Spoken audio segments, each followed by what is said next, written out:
All right, this is James Pelton. Happy Friday to everybody. Hope everyone is doing well, enjoying their week, and ready for the weekend. I'm excited for today. I have Desai back to talk about Defo, and excited to talk with him just about his. He's kind of an influencer on Twitter. If you don't follow him on Twitter, actually, I should have probably put that. I'll get that link for you at some point. I can't multitask very well. But I'm excited to talk with him just about how he feels about the market, how his project's doing. We're in such a harsh bear market right now where it's really tough time for projects. So just kind of excited to talk through some of that.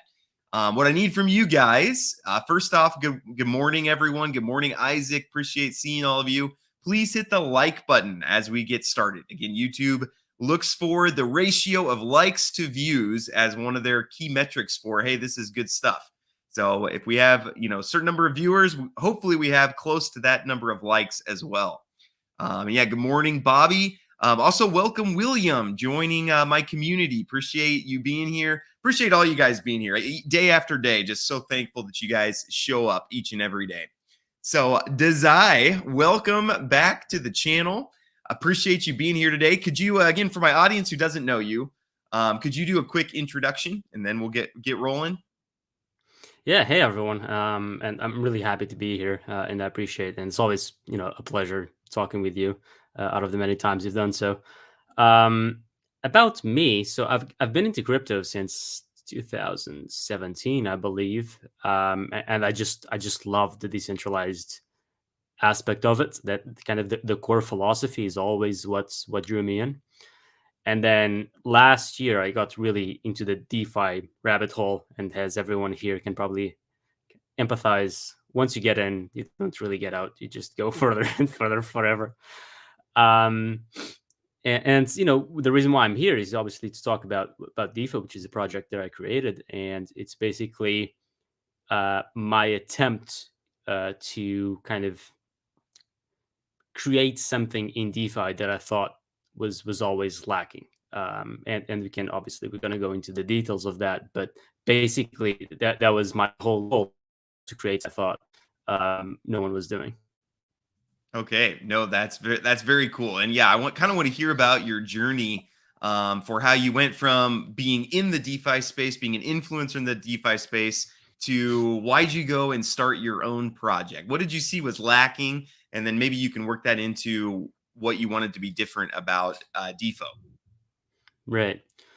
So in order to answer that, we kind of have to, you know, be transported in time to late last year. So like that was, a massive bull run, even though people didn't quite realize how big it was at the time. And kind of, I don't remember exactly when, but I would say maybe around this time last year. So that would be like a 1 year gap.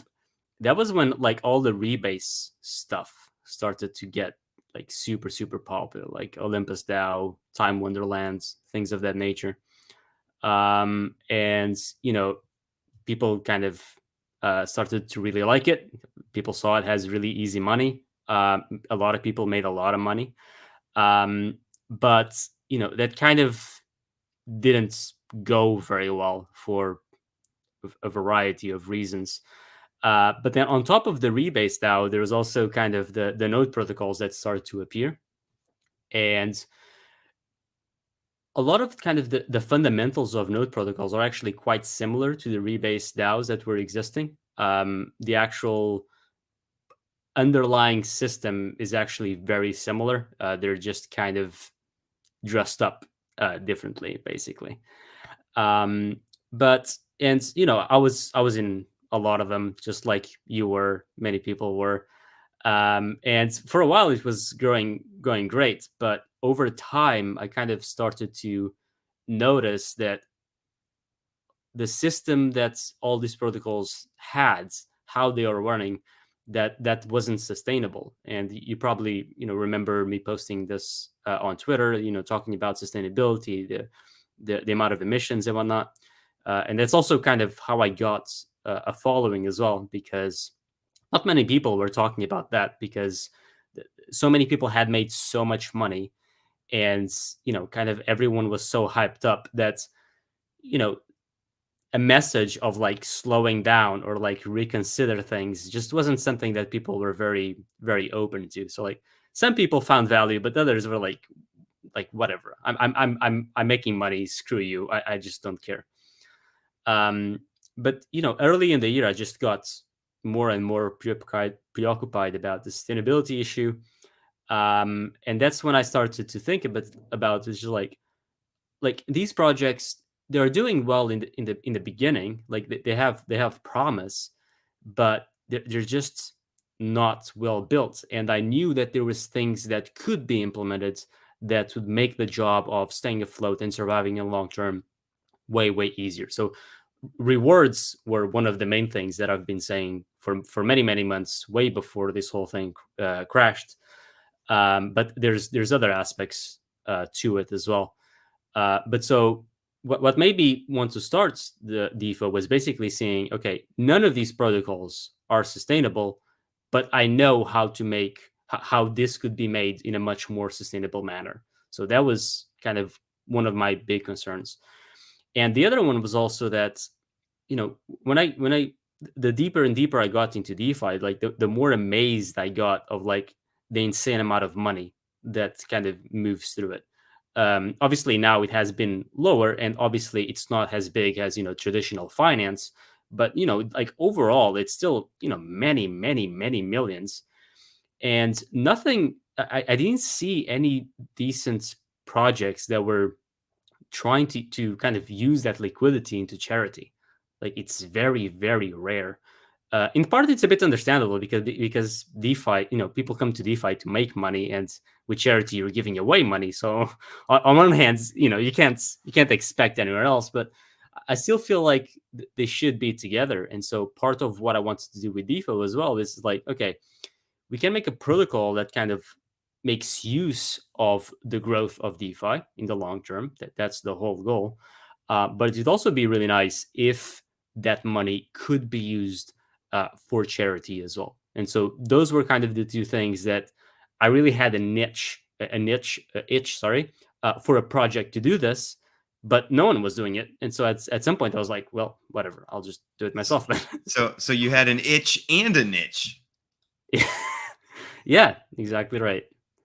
Okay, no, very cool. I think that's it's cool that you recognize, and you were before everyone else kind of recognizing, hey, these projects, this is not going to end well. I think you saw the writing on the wall early, and like you said, it wasn't very popular. When people are making all this money, they're like, hey, don't tell us that this isn't going to work out. I quit my job for this, and things like that. So Damn, it's yeah.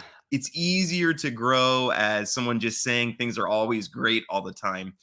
You get a lot more hate, and I've noticed this in my journey too. When I start talking negatively about anything, then hate starts coming in because you're kind of attacking things people hold on to pretty strongly. Hmm. Can you talk about what you did? So I think those are two great things you saw. You want to make it sustainable. You want to help out with do philanthropy. And can you talk about what you did, what tweaks you made to try and make it more sustainable? Right. So the first thing is that, if you remember back in the day, it's kind of like the levels of the rewards. Like the first of all, just the rewards can't be as high as everyone was making it. That's just not possible for a variety of reasons. But kind of the overall take is that the higher the rewards, the higher the inflation of the token, because the problem with all of these protocols is the token going down, and the token going down because people sell the token, and people are selling the token that you're giving to them. So the more you give it, the more the more the sell pressure, the more the token is gonna crash. Like it's 100% linear. There's just nothing else. And so the first line of defense is to just not have insane rewards, which is not an easy thing to sell. And that's just kind of a trade-off that we made, but we made it precisely because we're here for the long term, and that's what we care about the most. So rewards are a big thing. So our rewards are way lower. So if you remember, back in the day, it's like 2% a day was like, that's just the average. It's like 90% of the projects would fall into that, and some of them went way higher. And so our rewards are given weekly and not daily. But if you kind of made the conversion to daily, that would come about to around 0.4%, more or less. So that allows to kind of slow everything down and to kind of control the inflation just a lot better. Another thing that we did is also that we have daily limits in place. So there's a limited amount that you can mint, because kind of the way the protocol works is you buy an NFT and then the NFT kind of gives you the Defo token. So, in parts that's not as relevant anymore because now we're in a bear market. So it's not like the kind of the flux of people is insane, but that's something that protocols struggled kind of when all these protocols, were all the hype, is that they were growing so much that then just the emissions just got out of control. So like if back then they also had put in place limits of how many people can enter into the protocol, that would have helped way more than just like having as many people come in, just kind of have a huge amount of buy pressure, and then it just kind of dries out, and now you have this millions of rewards that you need to pay every day. That's what happened to all the big ones. So that's another thing that you did. Another thing that also I was saying this for months on end, and I literally begged protocols to do this, like is to implement tapers. Like I was saying this like back in January, and I think Kubo did it, and I think no one else did it basically.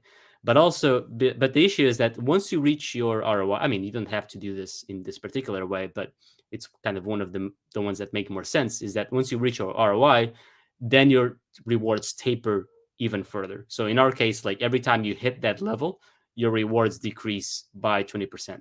And this happens, forever. So that makes sure that, you at least get, a decent return given what you bought, but that on the long term, you're kind of alleviating the protocol so that the whole thing doesn't get, exponential. So that's another thing that we did. Also, we don't have compounding. That was another problem, especially compounding plus the high rewards. I think that's a lot of what killed the protocols as well, because that just makes the rewards exponential. It's like if you're having 3% a day, and then you're compounding that, like the API that you get is absolutely insane. And then if you do that, then the protocol has to pay that, and then that's gonna cause that amount of sell pressure. And obviously that's why people were getting into the first place, and that even includes me. Like in the beginning when I first started getting to this stuff, like I had all my spreadsheets, and like I was calculating, if I compound for this much, then I'll be able to have these amounts of rewards and so forth.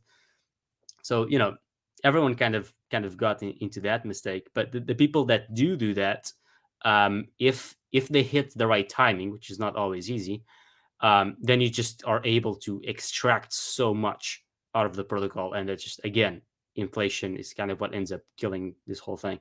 So so in our case, we don't have compounding. So that's another thing that we try to avoid. And kind of related to the compounding, but also I think kind of the final key to this is that in these protocols, the token has no utility whatsoever. So like you get the rewards, you have the token. What are you going to do with the token? Well, you're going to sell it. What else are you going to do?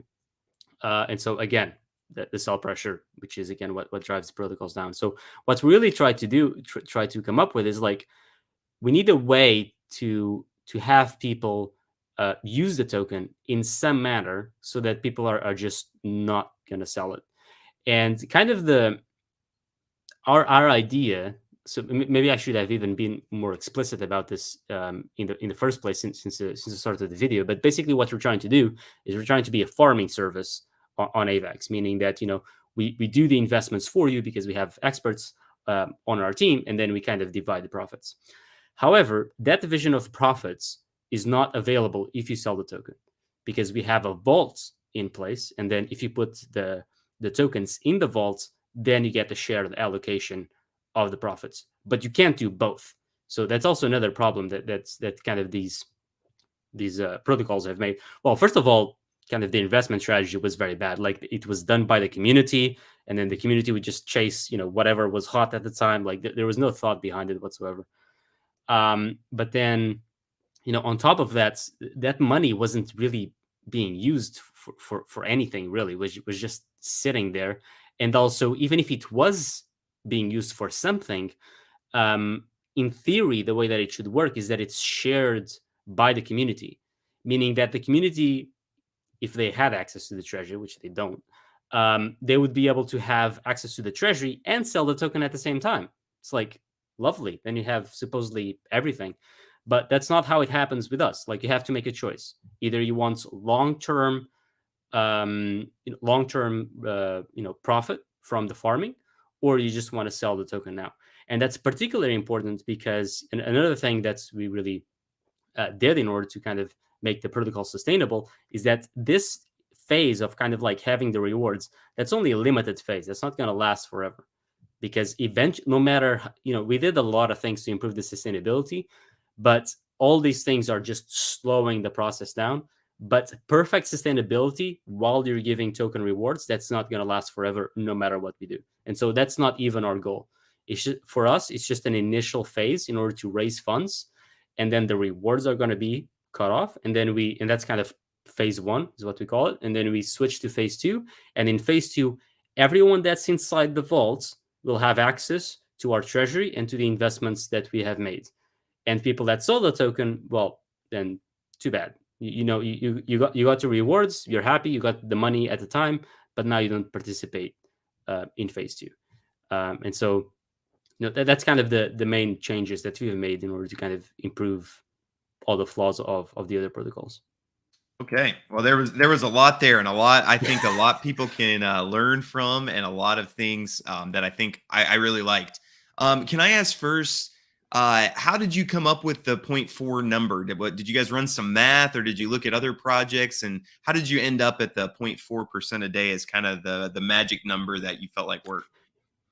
Well, it's not quite a magic number, but it was two things. First of all, we worked with a mathematician in order to kind of develop models of kind of how the token would behave over time. And obviously, these are just models; they're not perfect, but it kind of gives us a sense of, if you have system A, what happens, and then if you have system B changing this type of variable, then what happens. And so we made a lot of models, and we kind of decided what would be the best. But the best here just always means trade-offs. There's always trade-offs that you have to make. And so the 0.4 was kind of a trade-off of kind of like being appealing enough, but also kind of being healthy on the protocol. And it was just kind of a nice balance that we were able to achieve. Okay. Yeah. No, and I really liked what you said too about how, because that's what I kind of eventually realized, was that the rebase tokens, the node protocols, all those were good fundraisers, but they needed to do something else. Like you said, it's not going to last forever. I mean, they're a great way to build. Time Wonderland built their treasury up to $1 billion, and it's like, man, that's a really good fundraiser. But now you got to make sure you do something with it, or else it's going to kind of empty out. Do you want to talk about, you kind of touched on it a little bit, but do you want to talk about what exactly you're planning to do with the phase two to provide some utility? Sorry, you lagged a little bit for me, sorry. but you asked about phase two, right? Yes. Yeah. Just kind of wanting to know specifically what you're planning to do to kind of keep those rewards going. Right. So in phase two, we'll basically, be a farming service, although kind of the term farming has kind of ambiguous meaning. But long story short, we'll just make investments, and then we'll have also a compounds to profit strategy that will actually be voted by the community. And also governance is also only available for people in the vault, but basically we'll decide how much profit of the protocol we're going to take, and then divide it with the investors. And we're actually, even though I say that phase two kind of is the farming service, the investments are already being made now. So and you can even see them already. If you go on our Discord, there's an investment channel, and you can see what we've bought and what we're in. It's just only that the profits will start only on the phase 2, so that while phase 1 is running and we're raising money, that also kind of the investments, we have more flexibility and we can grow the treasury and whatnot. And yeah, and then it's just a matter of kind of splitting the profits to our investors based on the vault allocation. And this is something that I haven't mentioned, but I guess this is a good time to do so, which is also a really good thing about the vault is that it has a very interesting dynamic that tends to prevent sell pressure, because your allocation of phase 2 is determined by your allocation in the vault, meaning that it depends on how many tokens you have there compared to the total tokens that everyone has there. And so what this means is that if everyone is selling the token, then that means that not many people are putting it in the vault, because again, you can't do both. You have to choose. And if that's the case, then it's much easier for you to put it in the vault and then get a huge percentage of the vault. Because let's say that there's 100 tokens in the vault, and then I put one token, then I have 1% of the treasury. But if only 10 people are putting it in the vault, then I have 10%. And so the benefit always tends to switch, to kind of shift to the other way. So if everyone is selling, the vault becomes more and more and more and more and more attractive because less people are there. And it also works the other way around. So like if everyone went to jump on the vault, that means that everyone is locking up the tokens. It means that no one is very few people are selling, which means that then the price goes up. If the price goes up, the incentive to sell goes higher, and then people stop putting it in the vaults, and it kind of can go back and forth. Okay. And so this is a good question. Should a new investor come in now or wait for V2? Right. So, well, that kind of depends, on your preference. It is possible to get into the protocol when it goes on phase 2. However, in order to incentivize the fundraising stage, we have a benefit where people that have entered in phase 1, they will have a 5% kind of boost in their allocation compared to people that got into phase 2, because we just think that it's more fair that the people that actually built the protocol, that they have a benefit, and in order for it incentivize people to get in now. And so when kind of the phase goes live, when we distribute all the profits, everyone that was in phase 1 just gets a bit more money compared to people that got into phase 2.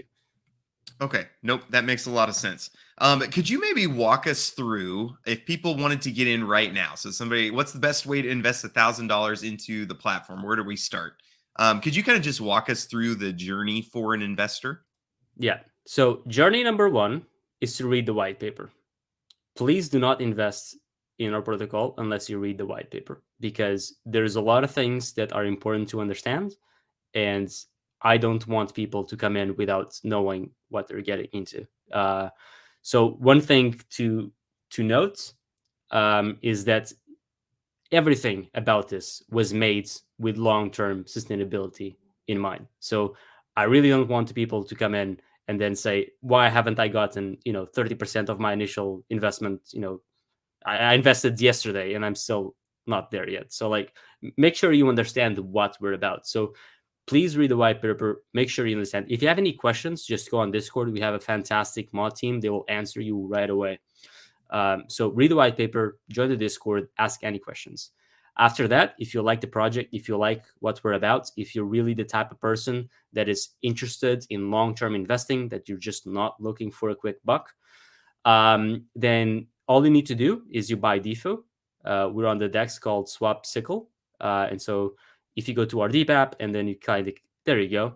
So you're right there. So you just buy some Defo. It's paired with DAI. And then after you have Defo, you also need to buy some DAI with it. And then after that, you can buy one of our NFTs. And then after buying the NFTs, you can mint it directly on the D app.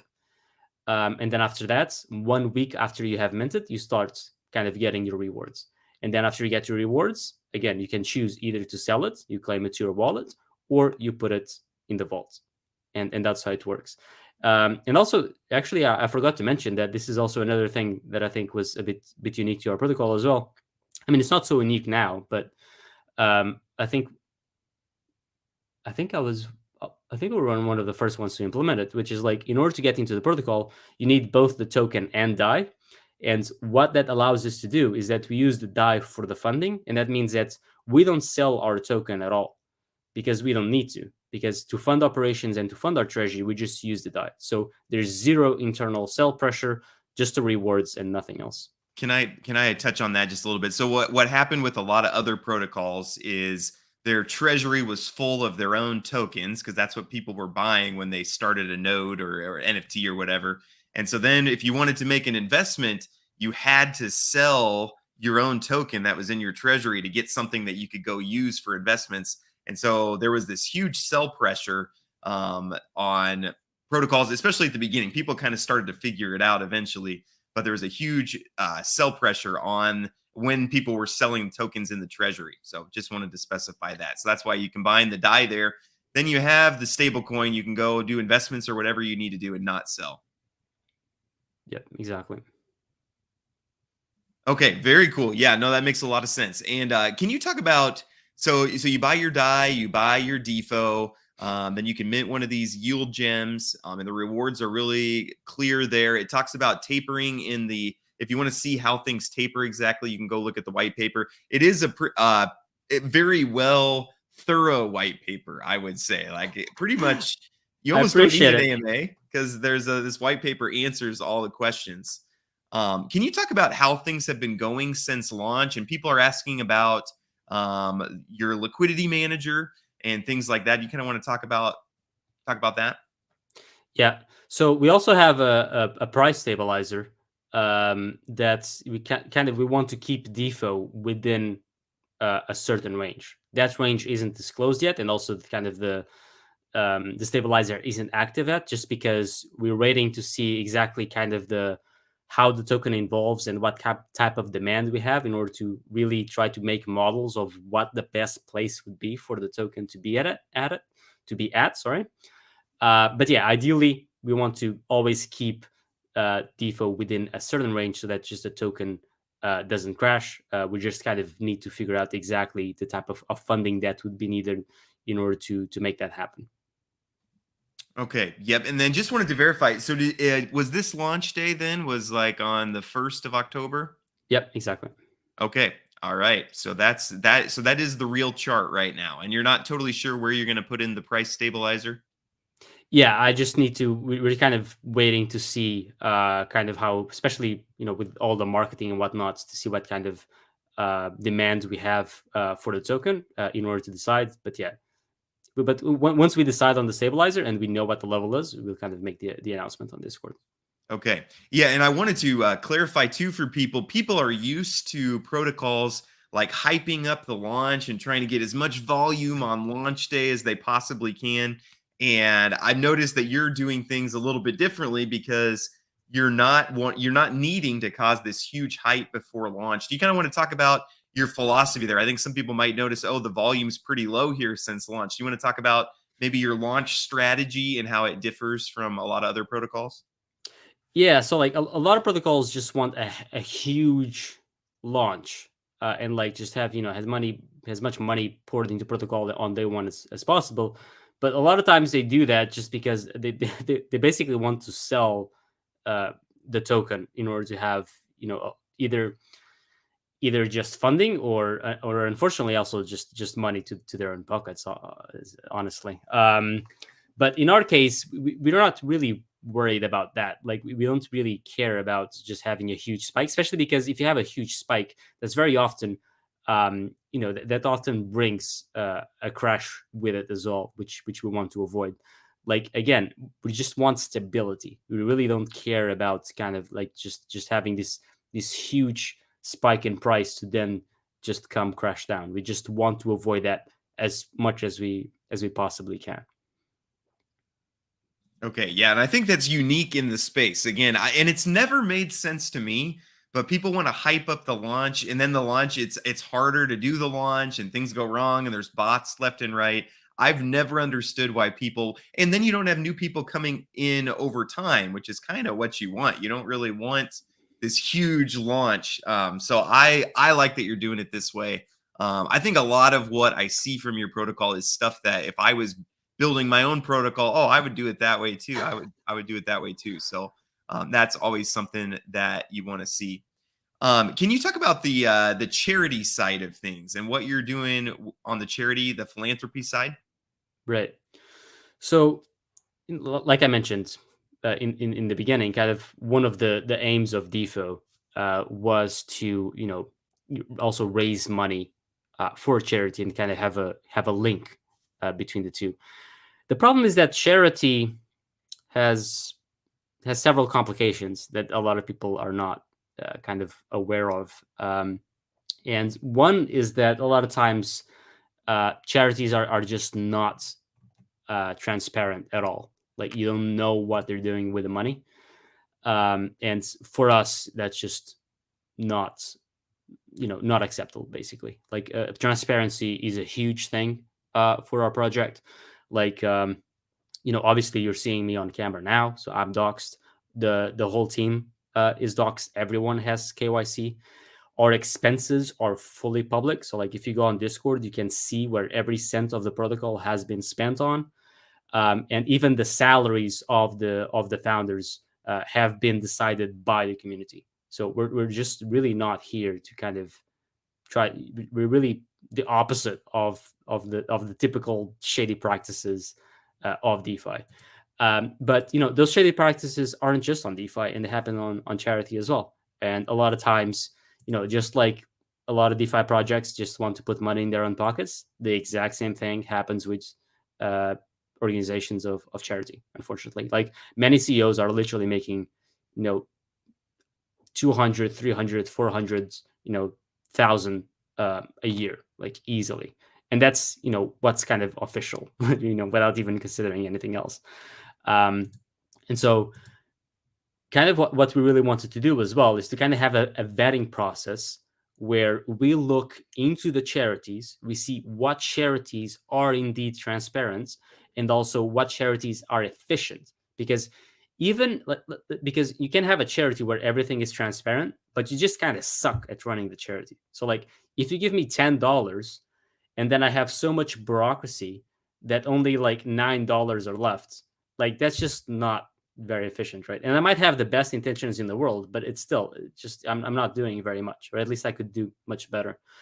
And so there's kind of there's kind of institutions that make investigations into charities, and then they kind of outline their level of efficiency, transparency, and whatnot. And I'm a bit kind of familiar with that because I've always been kind of inspired by the effective philanthropy movement, which again tries to address this issue of like how do you make charity effective. And so I'm familiar with a lot of the things. And so our goal is to kind of have pre-vetted charities where that you're giving money to charity, but that's going to be put to good use, and it's just not going to benefit some CEO to buy a new yacht or something. And so that's I feel very strongly about this, and that's something that was kind of really at the core of the protocol. Yeah, and one thing that I've been okay, I want to preface this. I love animals, okay, and I love the environment, and I love all these things. But I've noticed there's a lack of charities that actually are helping people. I mean, I know helping the climate is helping people, and animals are a part. But I really liked when we were talking before. You were talking about helping people, and I really resonated with that and like that. Do you know how are you going to be choosing charities, or do you have a charity already picked out, or how is that process going to work? Yeah. So, what you said, I completely 100% agree. And this is a very tough thing to have conversations on because people are like, so you hate the environment and you hate animals. And I'm like, no, but like, there's children starving. Like, I think they deserve, some love and some help. But yeah, so like, first of all, there's rarely any donations and charity in DeFi in general, like I mentioned in the beginning. But the ones that exist, they're very often environmental, like easily 95% of them. And just like you, again, that's just something that I feel that is lacking. And so something that also that we have tried to be a charity funnel that goes to actual people in need. And in fact, kind of the way that I've been trying to kind of frame it and to process it is not only give it to people, but give it to people that need it the most. Because there's a lot of things that you can do in charity. Like, it's literally endless. But there are some parts of the world, and there's some problems that it's really hard to argue that something else is more important. So, for example, you asked about charities, and we're going to kind of update this in the long term. But right now, we've chosen 3 charities that, again, have gone through this process. Are they transparent? Are they effective? And one of them that you have chosen is Malaria Consortium. And malaria just kills like 500,000 people a year, and that's mostly children in Africa. And we have medicine to prevent malaria, and it's not even that expensive. It's like $5. So, like, it's really hard to argue that you should put your money somewhere else besides that. Obviously, it's not the only one that's cheap and effective and serious, but it's kind of this type of group that we're really kind of aiming to go for, because I just think that's the most important, really. Yeah, nope, totally agree. Yeah, and for so we're having a few internet difficulties, so that's why I'm not full HD anymore. I lowered my resolution, which actually works nice. I noticed I look better on low resolution, so that's always a nice thing. Do you someone's asking, will there be more than one charity to choose from? So can you like choose which charity you go to, or how does that work? Yeah. So right now we have 3 already chosen. They're in our white paper. So they're Malaria Consortium, like I already talked about, Helen Keller International, and also Give Directly. And so there you go. You nailed it. Were you already there? How did you find it so quickly? I'm just trying. I try to go fast. All the keyboard shortcuts. So I'm impressed. Okay. So yeah, those are the 3 that we have selected, and we'll be adding more over time. And kind of the way it works is that people that have governance in the protocol, again, people that are in the vault, then collectively we'll decide kind of each month where the money that has been pulled in the charity wallet, sorry, where does that go to? Like, one of them. And over time, we'll kind of expand on this. And the idea over time is to also kind of decentralize this aspect as well, to the point where the DAO itself of the people in the vault will be able to add their own charities. But this will have to kind of involve an educational process of kind of how to vet them and whatnot.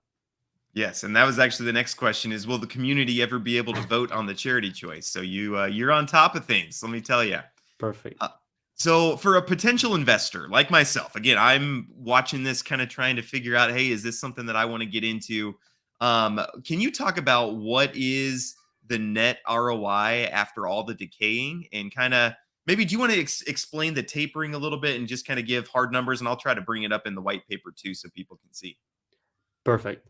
So about the ROI, again, we're very, very transparent. Even though we have kind of fees and so forth to kind of help make the protocol run better, we give you a ROI number after everything of that has been fully taken into account.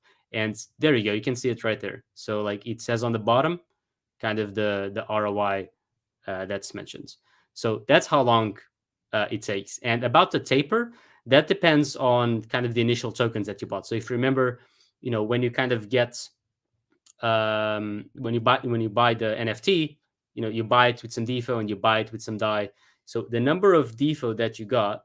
So after, based on that, there's kind of a calculation that's a bit hard to explain. But basically, there's a number there that is kind of the thresholds. Once you pass that number, then it tapers by 20%. So that graph, in my opinion, is perfect. So you can just see it there. So, like, let's say that you are 3.5, which is the diamond one. After you hit that number, which is roughly when you ROI, kind of the number isn't exactly the same because of the DAI influence. It kind of gets a bit complicated mathematics. But after that's done, just tapers by 20%. And then once that number is hit again, then 20%, 20% all the way down.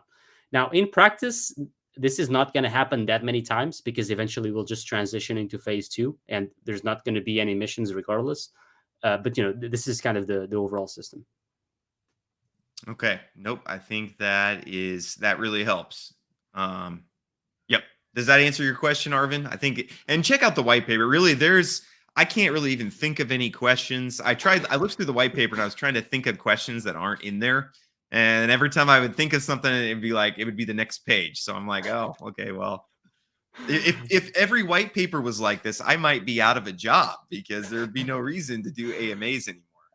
I appreciate it, and again, this is, I think what's really valuable is someone making a protocol after being burned on so many other protocols. It's like you just know what's missing, and kind of I've also been frustrated with a lot of white papers. It's like, how does this work, and what if this happens, and whatnot. And so I've really tried to make the white paper, as in depth as possible. Like, the amount of hours I spent on it is just absurd. So I'm very very yeah. proud that you Yes. Now, complimented. it might be the most thorough that I've seen, probably. I appreciate it. Hootie Das would like to know how many tokens are held by the team and any lockup period for the team. Do you want to talk about how the team makes money and on that side of things? Yep, the team allocation is 0. So we don't have any tokens whatsoever. We just have a salary that has been decided by the community, uh, and that's all there is to it. Like, we're not going to dump any tokens in the community. Again, this comes from just being burned by the community, but by similar projects. Like, I've been in the place of the investor, just seeing the team sell a bunch of tokens from their team allocation and just crashing the tokens. So, like, I don't want my community to be in that position, and so I just don't make that possible in the first place. Okay. And then does the DAI invested provide ROI? So when we talked about like the 0.4% a day, did that include the Defo and the DAI put together, or That's from Defo only, because that's kind of how you get the rewards. So, like, the DAI component is only to create the NFT, which then goes to our treasury for investments. Okay. And I know we already talked about this, but I can't remember the answer. So I'm thinking maybe my audience can't either. But how long before V2 happens? What are you looking for to do that? Or are you just kind of taking it, week by week and going to make that decision all at once? So we don't have a date set, because it's really impossible to predict. It just depends how the protocol evolves over time, but it's not going to be anytime soon. Like, I can't give a date, but roughly what we've been shooting for very loosely is kind of mid next year. But it's really impossible to predict, because we kind of want to milk phase 1 as much as we can, but also not go too late into phase 2. And where that is precisely, it's impossible to tell 1 week into the protocol. Okay. Yep. Totally get that. Um, Paul wants to know why not invest in these charities directly instead of going through Defo? You want to talk about maybe how an investor who's focused on charity might think through something like that? You can totally can, because our goal is to kind of bring DeFi and charity, into one system. But if you just want to give to charity, well, the first problem is kind of knowing what charity choose. Like, that's a gigantic problem. I already mentioned all the problems with that. But we already give the charity. It's not like they're private or anything. So, like, if you just, now that you know some good charities, for example, the 3 that we've covered here, and you just want to donate directly, then by all means do so. Okay, get that. And then Arvin says I don't like the monthly fee. Is there a monthly fee? Do you want to talk about the monthly fee and the purpose of that? Yeah, there is. So the monthly fee is to just have, again, we want to prevent internal sell pressure from the protocol. So the monthly fee just makes sure that we always have some form of money coming in, even during bear markets, for example, and we can use that, either to fund the expenses of the protocol, pay developers and whatnot, and also to make investments. And I get it that people don't like it. I also don't like it. I'm in projects where I have to pay maintenance fees, so I totally get it. But they're there for a reason. Like, all of this has been very, very well thought out. So it's just kind of, you kind of have to bite the bullet sometimes in order for things to run well.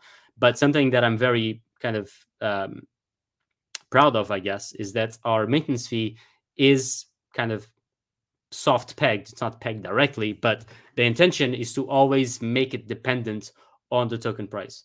So it's always dependent on how much money you're making off the protocol. So if that goes up, then the maintenance fees will go up a bit, always being around 3% of kind of the total value of kind of the NFT that you're getting, which is not that high. Like 3%, that's you keep 97% of it. Like that sounds pretty good to me.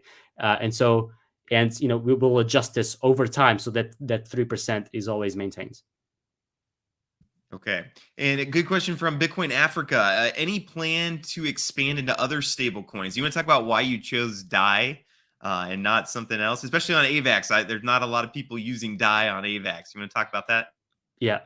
So there's two answers. One is just I just like DAI because I like things as decentralized as possible. Like I mentioned, decentralization is why I got into crypto in the first place. So I just have a natural affinity to DAI. And also at some point it also doesn't matter very much, honestly, because the point is to have a token that we can use without selling our token and causing seller pressure. So like in some sense, this easily could have been used with another stable coin, and to some degree this could even be done with AVAX as well. Obviously we would just be at the mercy of the fluctuations as well, but that was kind of the intent behind it.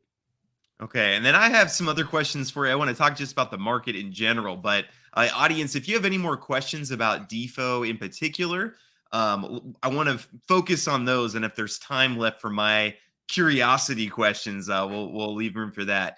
Can you just talk again? And by the way, if you missed some questions, the replay for this will be available right afterwards. We kind of already talked through this, but do you want to talk again about phase 2 and how the revenue is going to be generated in phase 2? Yeah. So the money is generated from investments. So I'll make a very simple example. We already made investments. For example, we invested some money in GMX, for example, and that went up in value quite a bit. Like it's one of our best plays so far. And so let's assume that we're now in phase 2, and let's assume that we made a 30% profit. That 30% profit would be distributed towards the people that participate in phase 1. Now it's not quite that simple because there's a kind of a compounding strategy within the protocol that I've mentioned, and there's more information about that in the white paper. But this is kind of the overall structure of it, which is just quite simple. You just invest in things that have promise, and then you just share the revenue.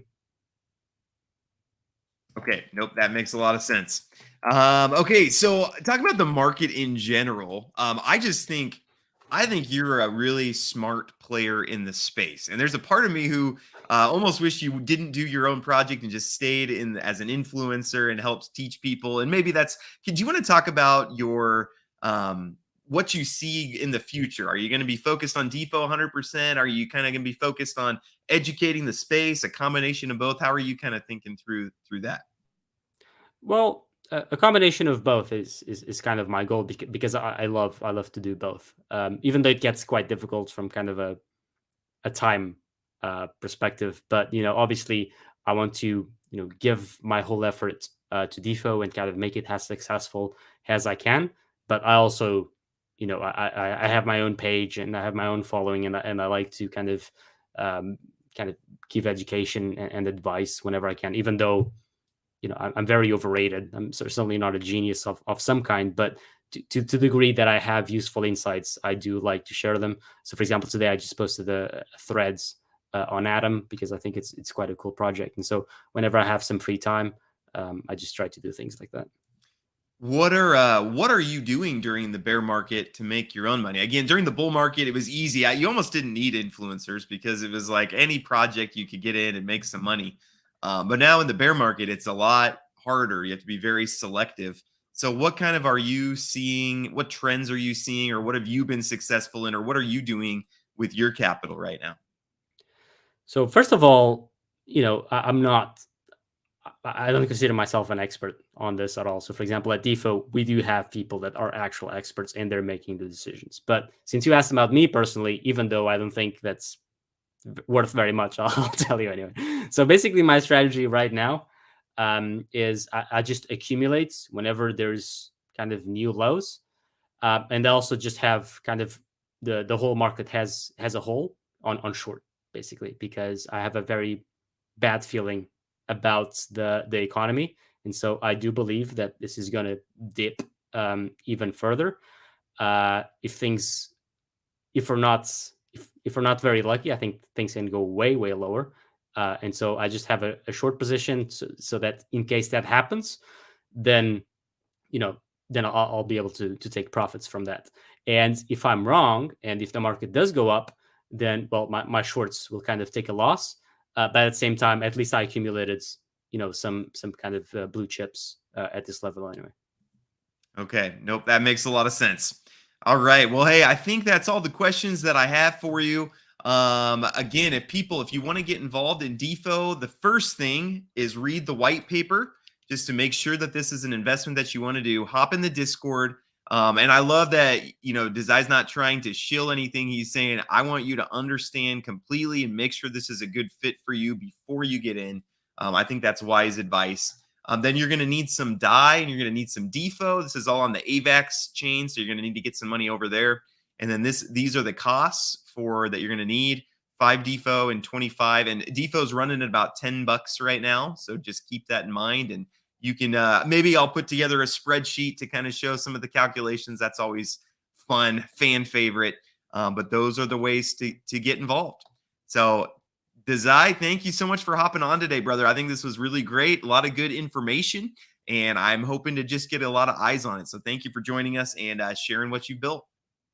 Awesome. Thank you so much for having me. It's always a pleasure talking with you, and I just really appreciate the opportunity in order to make this project and to share it with people. Yes, and let me know if there's anything I can do in the future to help out, whether you need tweets or anything like that. And then audience, always, I never want to forget to thank you guys because Desai and me, if we didn't have audiences or investors, if we didn't have other people, this would be a very silly talk for us to do here on video. So I appreciate you guys showing up each and every day. Appreciate the great questions, the respect that you show the guests all the time. Appreciate all that. And yeah, if anyone has questions, hop in their Discord. They are more than happy to answer. So thank you, everyone, and hope everybody has a great rest of their day. Thanks. Thank you.